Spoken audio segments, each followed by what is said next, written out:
Hey everyone, it's Lauren from Wildflowers here, and I'm going to do a quick demonstration of how to do a plaid nail. I'm mainly doing this video to demonstrate how to do lines. So I'm going to be using these two brushes from my brush collection. The blue one is an extra long striping brush, and the gold brush is a medium striping brush. And I like using the medium striping brush on people with smaller nails where I don't need the big long striper. The blue one is probably the one I'll use the most on this big nail to do the demonstration. So I'm going to go ahead and get started. I'm using the Art paints. They have a super thin viscosity. They're very highly pigmented because when you do a line, God knows you don't want to have to go over it twice, especially if you've held your breath and prayed that it would go perfectly, and it does. So you definitely don't want to have to repeat something. So I'm using the pitch black, the powder white, and the tomato red to make my plaid design. So here we go.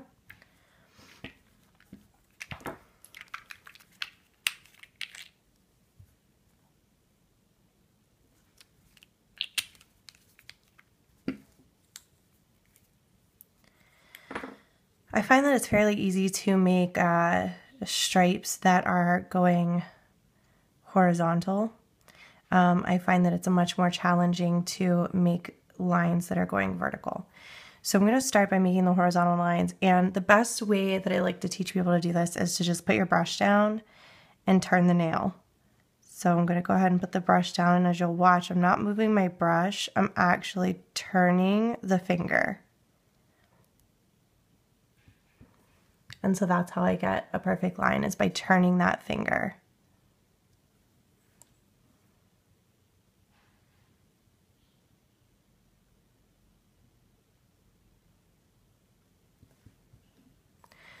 When it comes to making vertical lines, because it's really hard to kind of steady yourself and pull down this way, something that I like to do is to take the client's hand and to go ahead and bend the finger up like this and work this way. It just seems to go a lot easier for me to go ahead and work in this direction.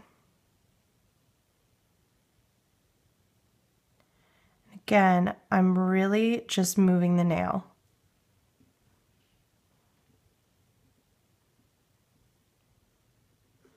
There's one line.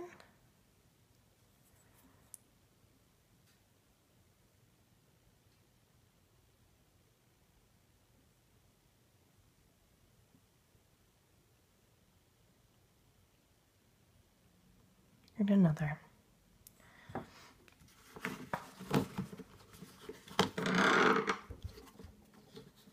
Okay, so we have the beginning of our design. Now, I'm gonna rinse my brush out.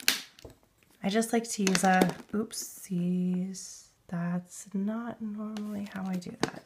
I have those little short bottles of water. Oh crap, this is bad. This is really bad. I have those short bottles of water from Sam's Club normally, and oh god, we might need tweezers. Oh, got it, okay. Anyway, as I was saying, I use the short bottles of water from Sam's Club, and I just put the lid right back on it. I'll have to be more careful next time. Okay.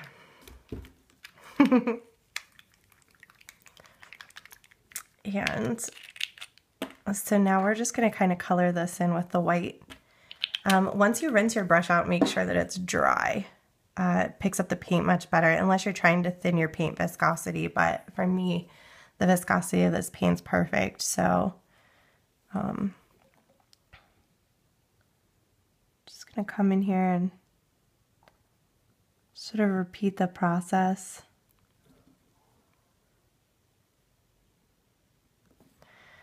I'm be coloring this in so I can be a little sloppy. Just going to make a line on my edges.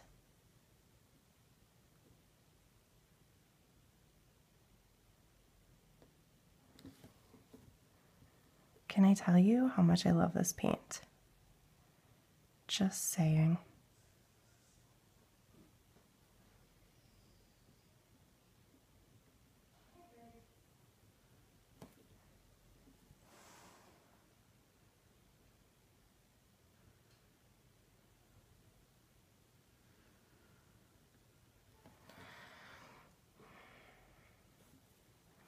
And because I'm just coloring in, I should be okay to come straight down the nail this way. But I do feel much more comfortable the other direction. I feel like I'm all over the place when I'm going towards my belly.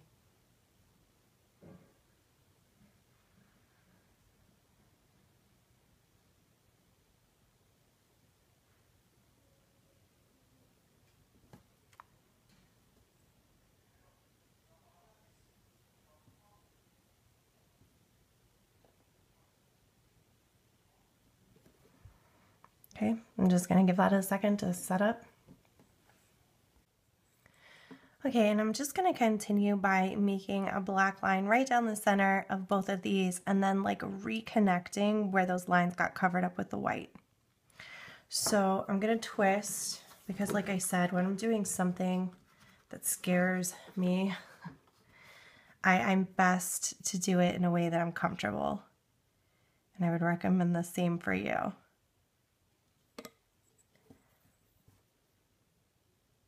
And I have like my elbow anchored to my elbow anchored to the table.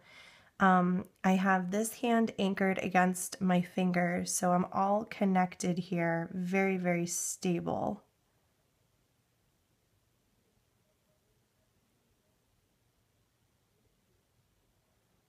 And I'm just moving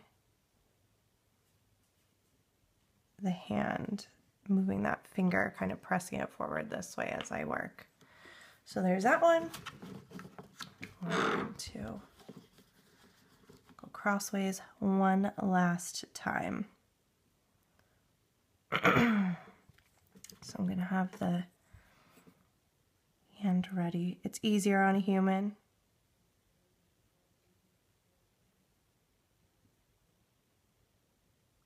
That's for sure. Nail trainer hand tends to cooperate fairly well, but I definitely prefer a human. Just swish this out, not lose it.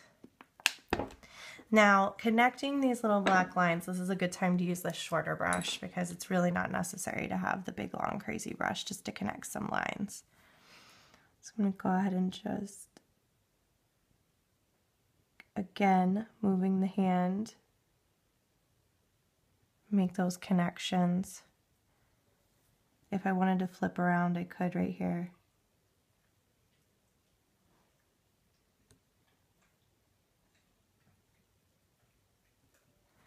Okay, so our connections are made. Swish my brush. And, oops. Now we're gonna grab our tomato red and make some red lines.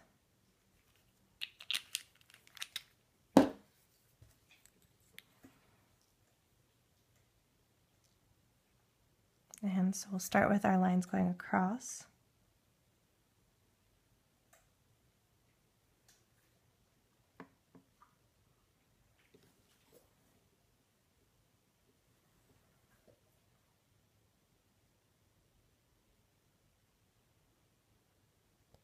And these lines are a little thicker. And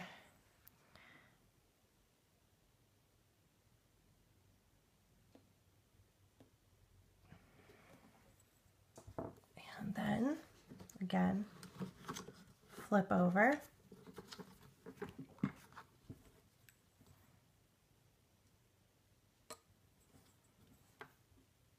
gonna anchor myself.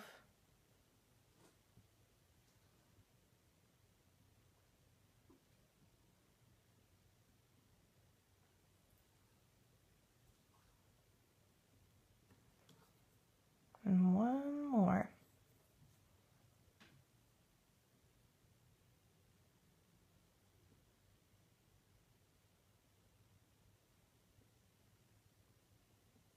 My hand's shaking, but as long as I just keep the brush on the nail and move the nail, you really can't tell that I was like blah, blah, blah, blah, blah, blah, blah with my hand when I was doing that. So there you have a basic plaid nail. If you want to add more colors or go crazy or make little X's, you have the option to do that, but that's just some basics for some line work. It just takes practice, so I encourage you to practice. I'm back. You know, this is what happens every time I do plaid.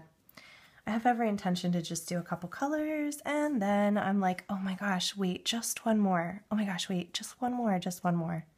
I know you guys do that too, so.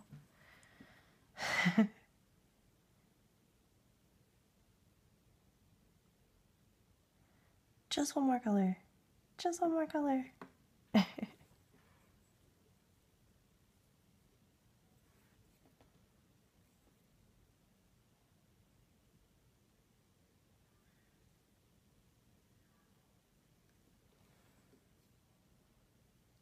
going to try to just take that straight down the nail.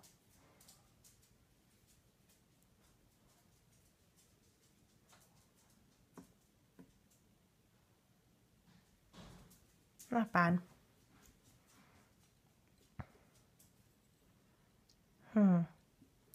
What other colors does it need? I don't know.